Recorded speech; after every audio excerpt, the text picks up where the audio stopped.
그럼 오영철 여사님의 양력 투쟁을 대신해서 준비한 영상을 시청하시겠습니다. 인간 오영철, 그는 누구인가? 인간의 능력은 어디까지일까? 여기 한 번도 견뎌내기 힘든 실패를 여러 번이나 겪으면서도 좌절하지 않고 오뚜기처럼 꿋꿋하게 일어서 거친 돌밭을 옥답으로 읽어놓은 한 사람이 있다. 석경 오영철.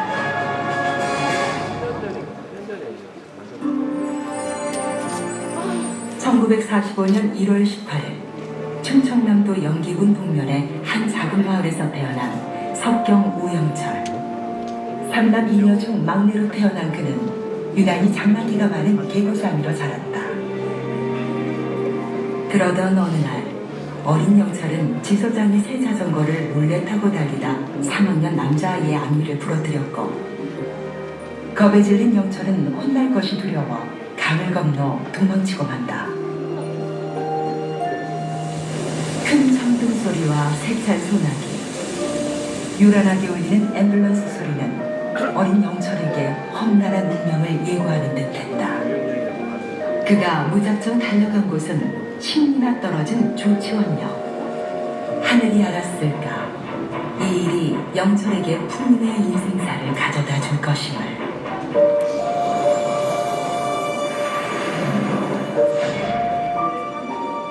어슴풀에 땅거미가 내릴 무렵 그가 도착한 곳은 서울 영등포역 대합실. 어린 영철을 맞이한 것은 전쟁의 폐허와 빈대 소굴로 지저분한 불황아들로 발 디딜 틈이 없는 곳이었다.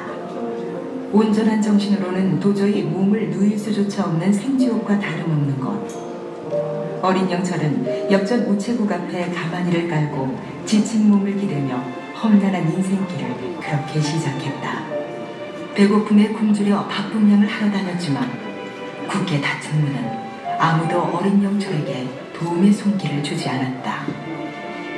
하루 종일 굶고 걸어 도착한 곳은 신촌역 근처.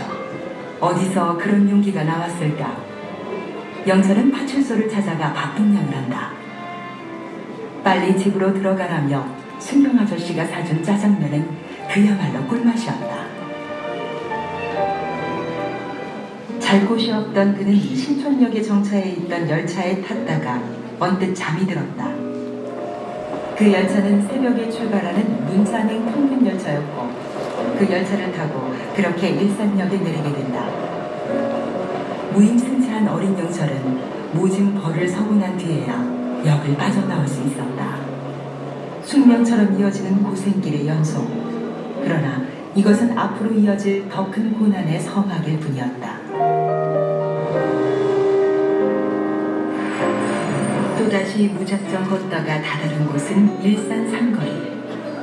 갈 곳 없이 서성거리는 어린 영철을 본 동네 아저씨는 영철을 옹기공장에 데리고 간다. 영철은 옹기공장에서 잔심부름을 다하며 밥을 얻어먹고 지냈다. 그러기를 5개월. 하지만 겨울에는 일을 하지 않는 옹기공장이었기에 공부와 일을 병행할 수 있는 손공장으로 가자는 옹기공장장의 말을 듣고 영철은 마포의 손공장으로 옮기게 된다. 그 당시 영철이 맞이한 손공장은 넝마를 모아 쇼파의 손으로 재가공하는 그야말로 열악한 넝마공장 그 자체였다. 숨막히는 도 없는 극한의 환경을 하루하루 싸워나가야만 하는 고된 나날의 연속이었다. 그러나 영철은 사장님의 잔심부름부터 손배달에 수금까지 굳은 일을 모두 다 해냈다. 손공장의 일은 그야말로 처절한 운명 같았다. 산더미 같은 솜을 싣고 리어카를 끌고 가야 하는 몇십 리 길이라도 마다하지 않았다. 허리가 끊어질 듯한 솜을 지고 힘겹게 넘어야 하는 미아리 고개, 금호동 고개, 말리동 고개의 고된 배달 일은 그의 일상이었다. 영철은 힘든 일상의 반복이었지만 그 속에서 점점 더 강하게 성장해갔다. 그렇게 신뢰가 나날이 쌓였고 낮에는 일, 밤에는 공부를 하며 주경야독의 생활도 이어나갔다.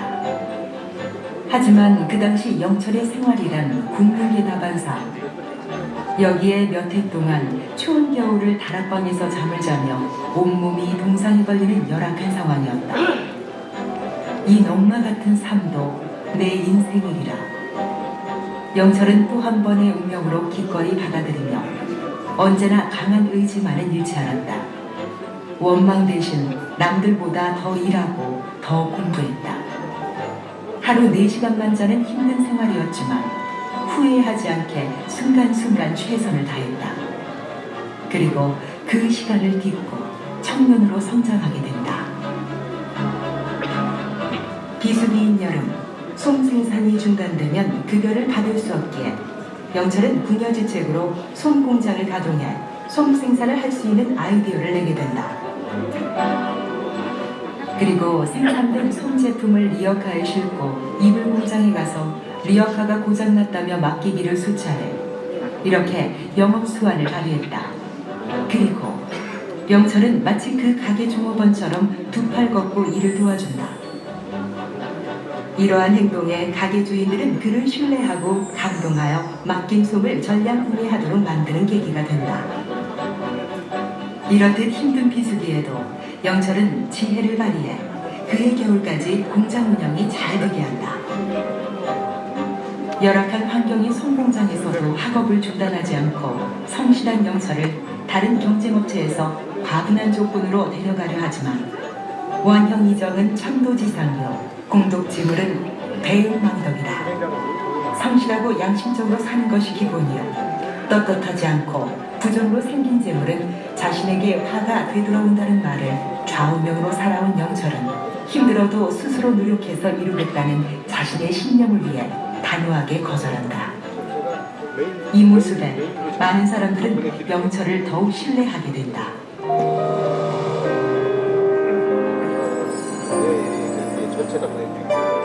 군입대를 앞둔 영철은 보다 의미 있는 군생활을 보내기 위해 속기사 자격증을 따게 된다. 속기사 보직을 받게 되면 서울에 배치를 받아 야간에는 공부를 하며 군생활을 병행하겠다는 생각이었다. 그리고 속기사 공부를 하는 2년이 넘게 영철은 국회의사로를 속기 복귀하며 정치, 사회, 경제, 생생한 지식을 많이 얻게 된다. 하지만 군에 입대한 영철은 그의 속기사병 자리가 없어 속기사 보직을 얻지 못하고 부산의 의무기지 보급장으로 배치를 받게 된다. 하늘이 무너질 것 같은 심정. 크게 낙담한 영철은 군대에서도 준비가 되지 않은 채 사회에 나가면 또다시 반복되는 고생길의 굴레를 벗어날 길이 없지 않는가 생각했다. 그리고 그 희망 없는 삶에 깊은 회의를 느꼈다. 모든 뜻대로 되지 않은 운명과 고난의 연속에 삶은 노력한 자의 편이 아니라고 생각했다. 늘 노력한 만큼 정직한 답변이 오지 않는 자신의 운명에 대한 비관과 자포자기, 그 비운의 연속은 살아야 할 용기마저 잃게 했다. 이 사회 여건마저 나를 저버린 것 같았다. 그의 원망의 깊이가 깊어질 쯤 하늘이 답변이라도 하듯 부대에 월남파병 1명을 차출하라는 명령이 떨어졌고 모두가 피하는 죽음의 전쟁터를 부대 지인들은 말렸지만 영철은 이것이 하늘이 준 기회라고 생각해 월남 전투병을 지원한다. 영철에게 월남파병 용사복은 오히려 죽음을 앞둔 자를 위한 장송복 같았다. 영철은 그렇게 죽음 앞에 담담한 결의를 하고 월남병폐에 몸을 실었다. 하지만 그가 맞이한 곳은 나트랑 십자성 부대 102 후송병원. 그곳에서 의무보급 행정병으로 약품을 보급하며 근무하던 군인 영철은 큰 부상을 당하거나 싸늘한 시신되어 후송되어오는 전우들을 보면서 살고자 하는 자는 죽고자 했던 자신은 멀쩡히 살아있는 현실에 생이 이럴 수가 있을까 생각했다. 이에 생사에 대해서 깊게 고뇌하며 불교에 심취하게 되는 계기가 되었다. 월남전은 생리 차선으로 선택한 길이 오히려 최선의 선택이 될 수 있다는 인생의 큰 가르침을 얻는 시간이었다. 죽음을 불사하고 월남으로 향했던 영철은 1년 후 무사히 생환해 무장공비 120명이 침투한 울진 삼척에 배치됐다. 월남전과 다름없는 나머지 군복무를 마쳤다. 제대 바로 다음 날 영철은 송공장 사장님의 강력한 요청으로 송공장에 복직하게 된다. 성실히 일한 그는 작은 이불 공장을 차려 독립을 하게 되고 1년 동안 많은 거래처의 도움으로 사업을 키워나갔다. 이를 본 송공장 사장님과 주위 사람들은 그의 성실성을 인정해 규모가 큰 이불 공장을 직접 해보라고 권했고 영철은 자기 자본과 지인들의 차입금으로 새로운 이불 공장 개업을 하루 앞두게 된다. 그러나 갑작스런 공장의 화재, 세상을 이룰 수가 있을까? 채 가동도 못한 공장은 잿더미로 변하고 영철은 졸지에 빚더미에 올라앉게 된다. 세상은 왜 자신에게만 시련을 주는지. 또다시 생사의 벼랑 끝에 내몰린 영철. 끝이 보이지 않았던 허망한 인생의 추락 앞에 아무것도 할 수가 없었다. 두 번째 자살을 결심한 영철은 한강으로 가게 된다. 하지만 초연히 홀로 선 그의 앞에 찰나의 시간이 흐르고 지인들에 대한 은혜의 시간이 주마등처럼 펼쳐졌다. 지금 육신이 죽어 없어진다고 만사가 해결되는 게 아니라 자신을 믿어준 은인들에게 또 다른 피해를 주는 것이 아닌가. 죽더라도 빚만큼은 꼭 정의에 보답하겠노라. 결초고운의 마음으로 재기에 굳은 결심을 하게 된다. 그러나 현실의 벽은 너무 높았고 재기할 용기마저 주지 않았다. 더 이상 추락할 수도 물러설 수도 없는 생사의 기로에서 지인의 추천으로 파지 수거 사업을 시작하게 된다. 그러나 그렇게 시작한 파지 사업도 녹록치만은 않았다. 재기의 용기는 있었으나 맞닥뜨린 현실의 벽 앞에 이루 말할 수 없는 비참한 현실을 맛봐야만 했다. 이것마저 실패한다면 그 많은 빚을 어떻게 할 것인가. 영철은 피가 마르는 심정이었다. 죽음보다도 더 어렵게 마지막으로 선택한 길. 이 고물장사마저 못한다면 어떻게 살아갈 것인가. 깊은 상념에 잠겼다. 말할 수 없는 고뇌 속에서 영철은 기발한 아이디어를 생각하게 된다. 봉사하는 마음으로 차를 사서 거래처에 무료로 배달하자. 그렇게 차 한 대를 구입해 직접 운전하며 파지를 무료로 봉사하듯 박리담회로 넘겼다. 그렇게 차곡차곡 신용을 쌓아가며 단골 거래처를 늘려갔다.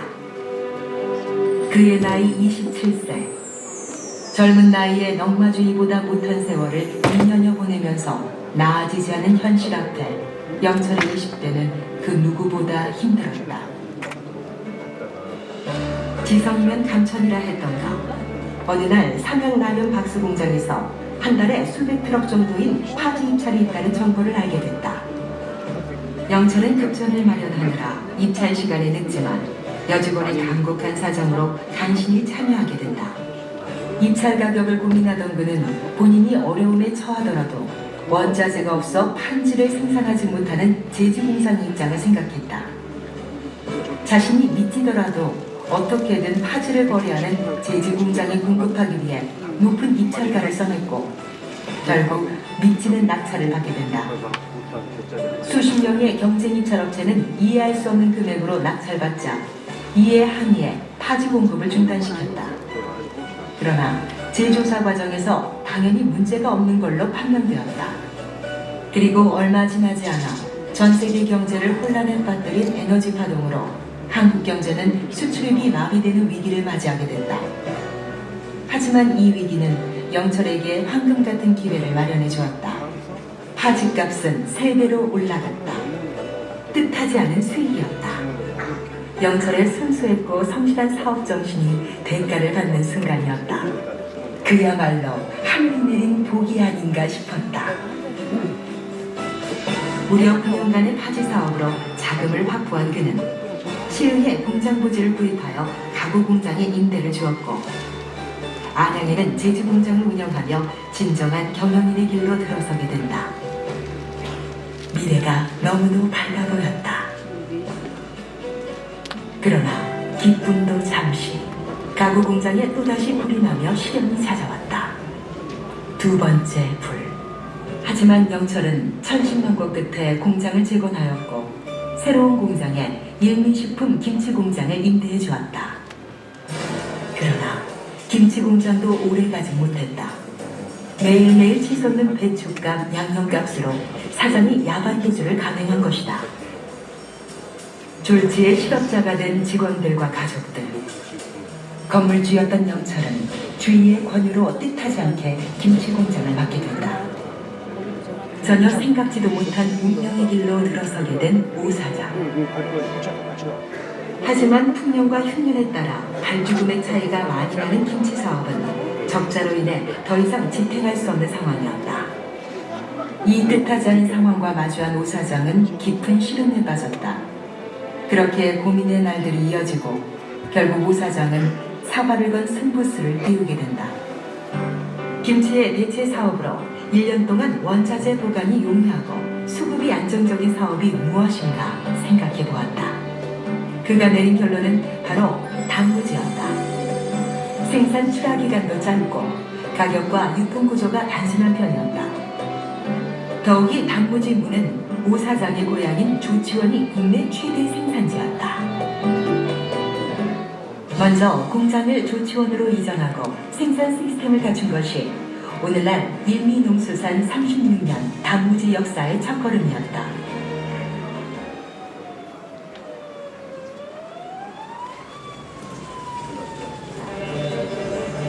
국내 최대라는 단무지 공장에서 큰 불이 나서 10억 원가량 피해가 났습니다.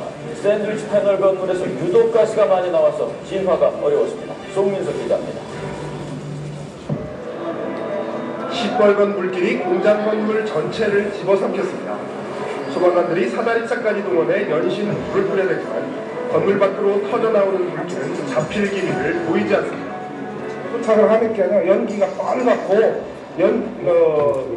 빨간 불이 환하게 비치고 해서 어젯밤 9시쯤 충남 연기군에 있는 국내 최대 규모의 단무지 생산업체에서 불이 났습니다. 불이 나자 천안과 공주, 충북 청주 등 인근의 소방대가 모두 출동해 진화 작업을 벌였지만 불길을 쉽게 잡히지 않고 있습니다. 그리고 2011년 2월 3일 구정 전에 또다시 일어난 화재. 손쓸 새 없이 던진 화마와 마주한 8시간의 고통. 불은 삽시간에 걸쳐 메모지 한 장 없이 공장을 태워버렸다. 감당할 수 없는 현실 앞에 직원들과 오 회장은 탄식할 뿐이었다. 그리고 바로 맞이한 구정. 원망이 아닌 모든 것을 내려놓은 심정으로 오 회장은 성명길에 올랐다. 오 회장의 육신과 영혼마저 모두 다 태워버린 화재. 그 처절한 절망 앞에 도저히 일어설 엄두가 나지 않았다. 그러나 단 한 명도 사표를 내지 않았던 300여 명의 직원들, 30년간 거래를 유지한 거래처 사람들의 응원들, 그리고 각계각층에서 공장 재건의 희망의 메시지가 있었지만 잿더미가 된 현실 앞에 흔쾌히 재기의 결단을 내기 힘들었다.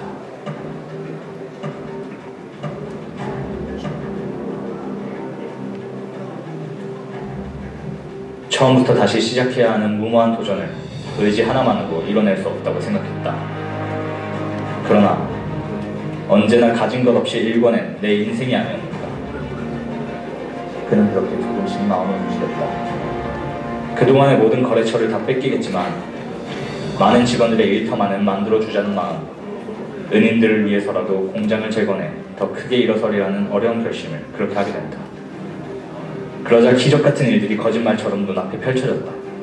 오 회장은 자신의 뼈와 살을 송두리째 도려내고 다 삼켜버린 파마의 폐허 속에서 불에 그을린 살균기와 종이 탱크를 발견하게 된다. 두 생산 장비가 스스로 화마를 견뎌냈던 것. 어떻게든 이 장비를 보수하면 공장 재가동을 시킬 수 있겠다 싶었다. 잿더미의 절망 속에서 찾은 이 시로라기 같은 일만의 희망은 다시 일어설 수 있는 큰 용기를 줬다. 추운 겨울 추위와 맞서 싸워가며 잿더미를 모두 걷어내고 재건의 희망 하나로 뭉친 직원들의 열정과 그 도구는 일미농수산의 가장 큰 재산이었다. 직원들의 땀과 희생으로 다시 일어서고 있는 모습은 그야말로 하늘이 내린 기적 같은 선물이었다. 국내 기계업체의 협조물로 독일에서 온 기술자들은 생산 라인 설비를 밤낮 없이 세팅을 하고 오 회장 자신도 회사에서 살다시피 해 공황장애라는 중병을 앓으며 응급실에 가기가 수차례였다.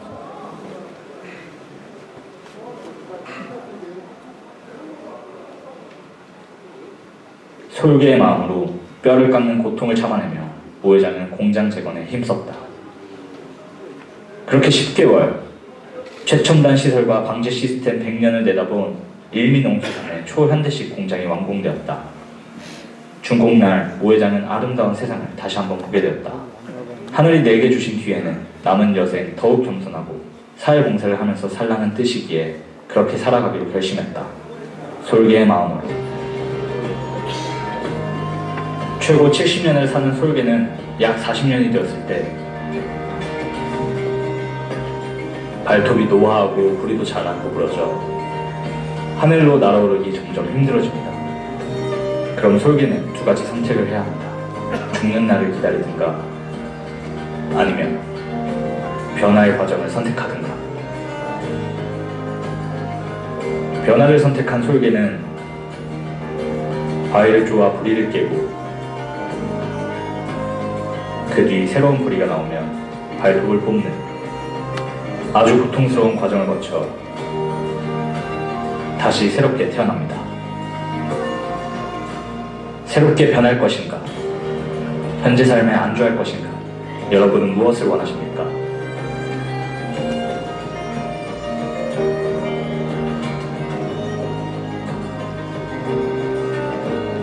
오영철은 새로운 변화를 원하고 있습니다. 솔개의 마음으로 임하겠습니다. 공정한 스포츠 생태계, 안정적인 재원 확보, 선진형 스포츠 인재 양성, 시민의 다양한 스포츠 참여 확대, 체육 지도자의 처우 개선, 세종시 체육회가 선도하는 이 모든 정책은 저 혼자의 힘으로 만든 것이 아닙니다. 이 자리에 계신 세종시 가족 모두가 노력한 결실입니다.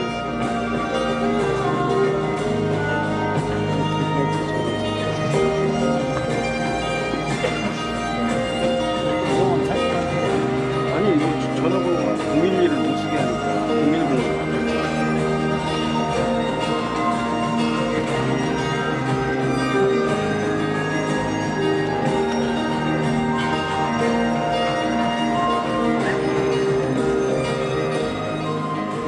저희 할아버지는 항상 바쁘세요. 어렸을 때는 이해할 수 없었지만 이제 저희는 알고 있어요. 바쁜 회사 생활 속에서도 항상 일을 잘 피고 꾸준히 봉사활동을 하시고 계시거든요. 하지만 더 자랑스러운 것은 사회를 위해 항상 기부활동을 하신다는 거예요. 그런 할아버지는 저희에게 너무 존경스러워요. 항상 일을 잘 피고 겸손해야 한다는 할아버지의 말씀을 절대 잊지 않을게요. 할아버지의 명예에 부과되지 않도록, 아니 우리가 할아버지처럼 되도록 열심히 공부하며 바르게 커가도록 노력할게요. 할아버지 늘 건강하시고 행복하세요. 그리고 멋진 성화처럼 세상을 항상 밝혀주세요. 사랑해요 할아버지.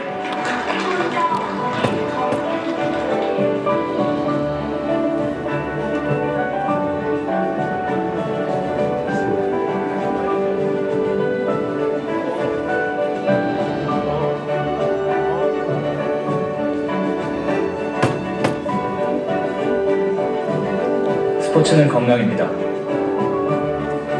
건강은 행복입니다. 오영철, 우리 세종 시민이 삶의 주인으로 당당하게 살아갈 수 있도록 솔개의 마음으로 헌신하겠습니다. 세종시가 스포츠 명품 스마트 도시로 거듭날 수 있도록 더 많이 사랑하겠습니다.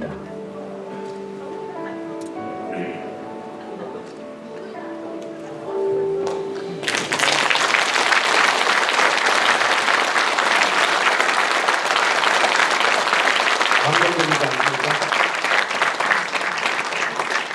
헐레와 같은 인생을 살고 계신 오영철 회장님께 다시 한번 박수 부탁드립니다.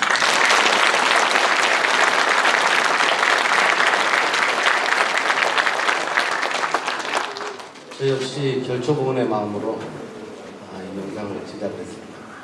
오영철 회장님께서는 우리 고려대학교에도 많은 기부를 해주셨습니다. 다시 한번 감사드립니다. 다음은 세종시 체육회기 이양이 있겠습니다. 체육회기는 김윤혜 전 체육회 수석 부회장님께서 오영철 체육회장님께 이양하도록 하겠습니다. 단상으로 올라와 주시기 바랍니다. 김윤혜 부회장님께서는 체육회기를 흔들어서 신임 오영철 회장님께 이양해 주시기 바랍니다. 박수 부탁드립니다. 오영철 회장님께서는 세종시 체육을 위해 체육회기를 힘차게 흔들어 주시기 바랍니다. 박수 부탁드립니다.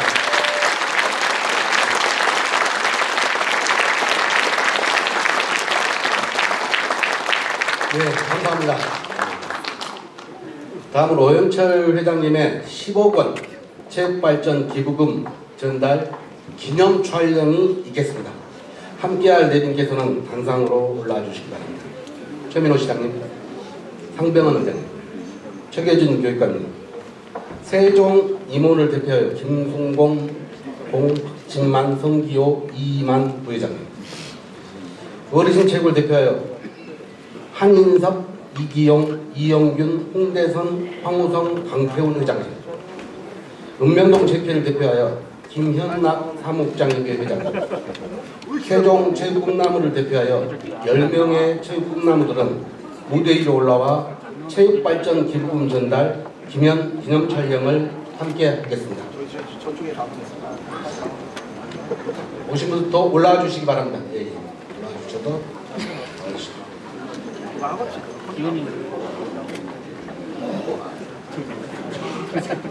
우리 꿈나무들이 앉아주면 좋을 것 같다는 생각이 듭니다. 꿈나무들이 앉아주면 좋지 않겠습니까? 약간 숙여서 예, 예.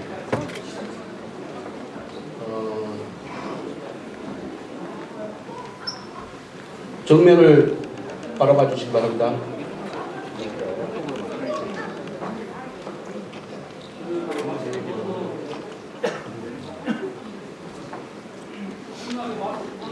회장님은 그냥 이거는 네, 마스크는 벗으셔도 됩니다. 이제. 세종시 체육을 위한 기부금 전달은 주는 분도 받는 분도 기쁨이 2배가 됩니다. 활짝 웃어주십시오. 네, 촬영해 주세요. 네. 박수 부탁드립니다.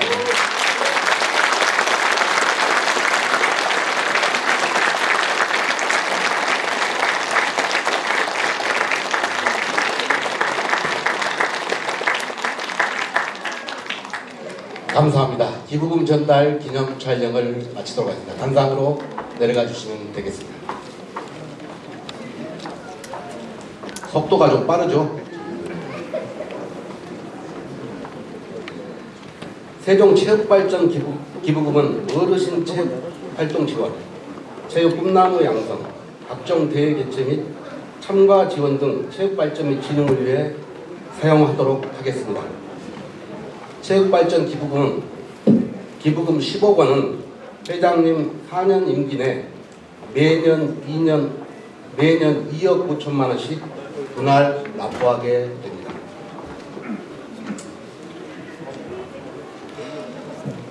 이어서 오늘의 하이라이트, 오늘의 주인공인 제3대 세종특별자치시 체육회장이신 오영철 회장님의 취임사가 있겠습니다.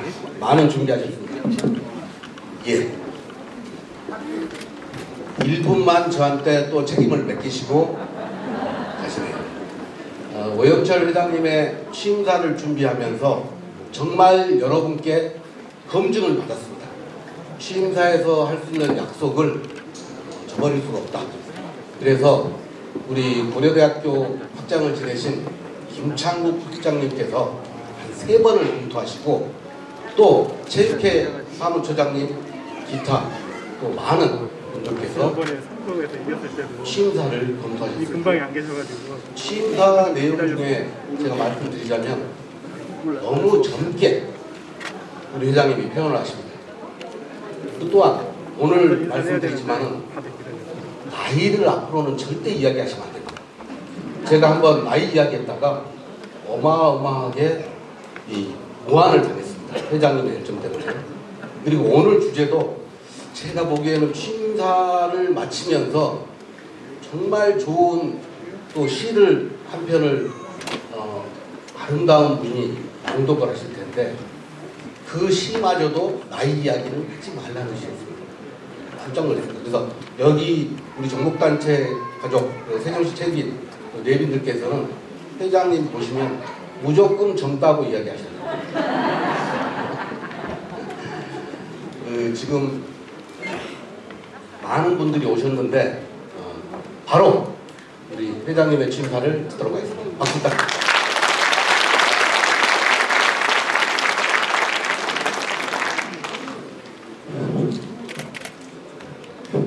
여러분 반갑습니다. 사실은 오늘 취임식을 좀 잘 해보려고 준비를 많이 했는데 알고 보니까 체육회에서 선거법에 저촉이 된다고 이렇게 해서 모든 행사를 준비했던 다 취소하고 간소하게 행사를 하면서 장소관리께서 초청장을 내지 말고 대연 몇 분들만 모시고 하자고 그렇게 했는데도 불구하고 오늘 아주 극성 우리 초등학교 재경 본문에 버스를 대전에서 오고 박주에서 오고 또 영평사도 제가 한 100여 명이 축하 연주를 해주시고 했는데 그것도 취소되는데도 불구하고 많이 오시고 어쨌든 여러분들 대단히 감사합니다. 저는 오늘 여러분들이 뜻을 받들어 세종시 체육회장으로 취임하는 오영철입니다. 체육회장 이 자리는 저에게는 결코 영광스러운 자리가 아니고 첫째도 봉사, 둘째도 봉사, 셋째도 봉사만 있는 자리라는 것을 저는 누구보다도 잘 알고 있는 사람입니다. 또한 회장으로서 내가 무엇을 어떻게 할지를 고뇌하면서 남다른 각오와 막중한 책임감을 갖고 이 자리에 섰습니다. 바쁘신 일정에도 불구하고 이해를 빛내주시기에 참석해주신 여러분 감사합니다. 내빈 소개는 영상물로 대신했지만 그래도 다시 한번 최민호 시장님, 상병원 의장님, 시의원님, 최규진 교육감님, 이창섭 교수님, 이현구 회장님, 영평사 환승 큰스님, 김태령 전 국회의원님, 옥제이클럽 신병영, 이재용 최종록 회장님, 이명 원장님, 강영숙 선생님, 그 외에 오신 모든 분들께도 감사드립니다. 그리고 오늘 내가 어제 생각이 나서 박세리 아빠도 전화를 했더니 박세리 아빠가 깜짝 놀라고 왜 신작이 연락 안 했느냐고 그러면서 오늘 왔는데 박세리 아버지 한번 일어나세요.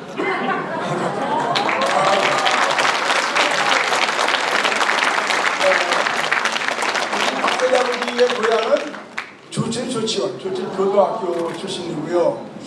내가 얘기 조금 하고 넘어가야 되겠네. 박세리 선수가 세계적인 프로가 됐는데 박세리의 고향이 공주다 뭐 유성이다 이 느낌 소문이 막 나니까 주천에 있는 친구들이 이건 아닌데 하는 거야. 이건 아닌데 아빠 고향이 주천인데 그래도 내가 박 회장을 분 만나서 우리가 우리 귀향 보고대를 한번 하자.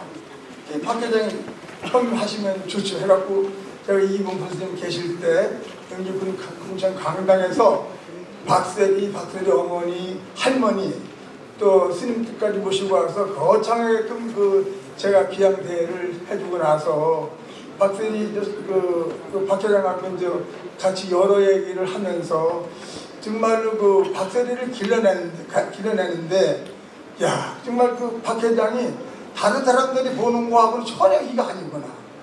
긴 얘기는 이 자리에서 못 드리고 딱 딱 하나만 말씀드린다면은 우리가 삶에 있어서 용기를 줘야 된다. 용기를 줘야 된다. 나는 박 회장한테 그런 걸 많이 배웠습니다. 많이 배웠고 박세리 선수가 유성식 씨도 운동을 할 때 드라이브 거리가 안 나가니까 박세리 선수가 그것을 뭐 어떤 의미에서 뭐 거리가 안 나니까 많이 힘들어하는데 박세리 선수 아버지 박 회장이 캐디 언니들을 몇 분 정도 이렇게 섭외를 해서 아침에 운동 나갈 때 드라이브 치기는 안 보이는 지역에 이렇게 배치를 해서 박세리 선수가 드라이브를 한 220 정도 나가면은 한 20 정도 더 갖다 놓고 몇 분 다니까는 박세리 선수도 자기가 220, 230밖에 안 나간 것 같은데 더 나가니까 그리고 또 스코어가 좋아지니까는 그렇게 해서 박세리 선수를 그렇게 했다는 그런 과정. 또 하나는 미국 가서 그 캐디를 섭외를 해야 되는데 그 캐디가 지금까지 한국 선수로서는 성공자가 없다. 캐디를 안 맡으려고 그러니까는 박 회장이 너 주급이 얼마냐? 거기는 주급을 급여를 일주일에 뭐 예를 들어 100만 원씩 받으면 한 달에 400만 원씩 되는 것을 박 회장이 월급 계산 연봉을 해갖고 뭐 1억 너 결제하고 너는 이것만 받고 세리한테는 네가 세계에서 가장 멋있다. 네가 가장 기본기가 잘 돼 있다. 잘 칠 수 있다. 이 얘기만 해라. 다음에 내가 할게. 그렇게 했다는 거잖아요. 그 박세리 아버지가 박세리 아버지가 그렇게 가능한 얘기죠. 그래서 그렇게 하니까 박세리 선수가 정말 세계적인 그 캐디가 네가 기본기가 잘 돼 있고 채우라고 하니까는 진짜로 박세리 선수가 그렇게 치더라는 건 어떻게 하더라. 그래서 박수 한번 쳐주세요. 여러 가지 얘기 엄청나게 많지만서도 제가 시간 관계에서 그것만 말씀드리시고 어쨌든 그렇게 하고 지난해 그에 여기 오신 모든 분들께도 감사를 드립니다. 지난 12월 카타르 월드컵에서 25조각의 가죽으로 만든 리을라라는 축구공 하나에 전 세계인이 환호하고 열광하였습니다. 우리나라도 온 국민이 하나로 똘똘 뭉쳐 밤잠을 설치면서 응원하였고 태극전사들의 투혼에 감동을 했습니다. 16강 진출이라는 쾌거가 대한민국 국민이라는 자부심과 긍지도 느꼈습니다. 여러분, 바로 이것이 체육입니다. 체육은 세종시민을 하나로 뭉치고 화합하고 단결시키는 힘이 있습니다. 전국 각처에 모여 세종시가 만들어지고 생각이 다르고 출신이 다르지만 탁구공 하나에 야구공 하나에 셔틀콕 하나에 세종시민은 손에 손잡고 이웃이 되고 하나가 됩니다. 그동안 체육인 여러분들의 노력으로 세종시 체육은 작지만 강하다라는 의상을 높여가고 있습니다. 세종시 체육 발전에 열정적으로 노력하고 계신 체육인 여러분들께 이 자리를 빌어 진심으로 감사의 말씀을 드립니다. 저는 여러분의 기대와 열망에 부응하기 위해 임기 동안 세종시 체육 발전이라는 사명을 완수하는 데 신명을 바치겠습니다. 이 자리에 계신 여러분들께서도 저와 함께 동참해 주실 것으로 믿고 있습니다. 세종시 체육 발전을 위해서 해야 할 일들이 너무 많이 산적해 있습니다. 세종시와 세종시의회 그리고 세종시 교육청의 적극적인 관심과 지원이 필요합니다. 또한 언론에서도 지속적으로 많은 관심을 가져주시기 바랍니다. 저는 항상 체육 현장을 찾아 체육인들과 머리를 맞대고 의견을 수렴하고 소통하여 건강하고 행복한 체육회가 되도록 최선의 노력을 다하겠습니다. 이토록 가슴 벅찬 세종시의 체육 발전을 이루기 위해 체육회는 생애 주기별 체육활동 프로그램을 체계화하고 체육 전면인 양성 시스템을 선진형으로 구축하여 세종시 체육 수준을 한층 더 높이도록 하겠습니다. 특히 스포츠 꿈나무의 발굴과 육성을 통하여 우리 세종시에서도 제2의 박서리 선수, 손흥민 선수, 김연아 같은 세계적인 선수가 환생할 수 있는 토양을 만들어내겠습니다.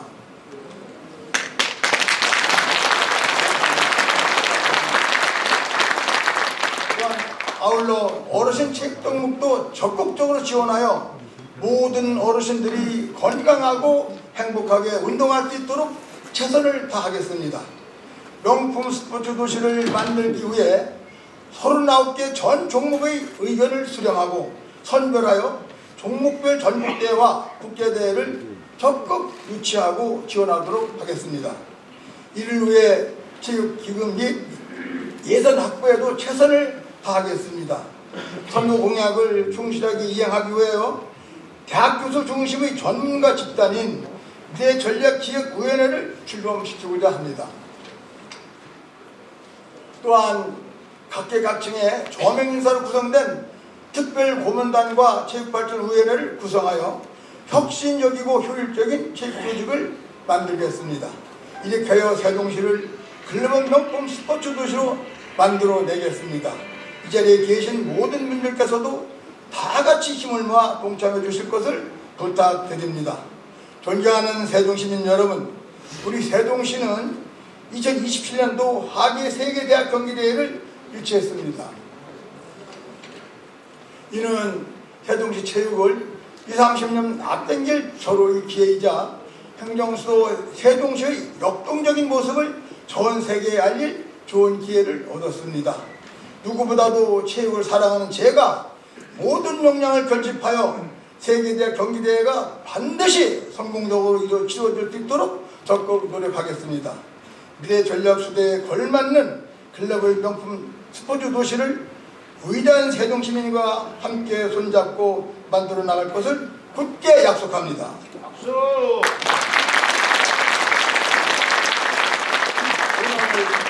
이 자리를 참석해 주시기 위해 이 자리를 축하해 주시기 위해 참석해 주신 모든 분들께 거듭 인사의 말씀을 올리면서 마지막으로 샤무엘 울벤 청춘이라는 시를 낭독하면서 마감하겠습니다. 여러분 대단히 감사합니다.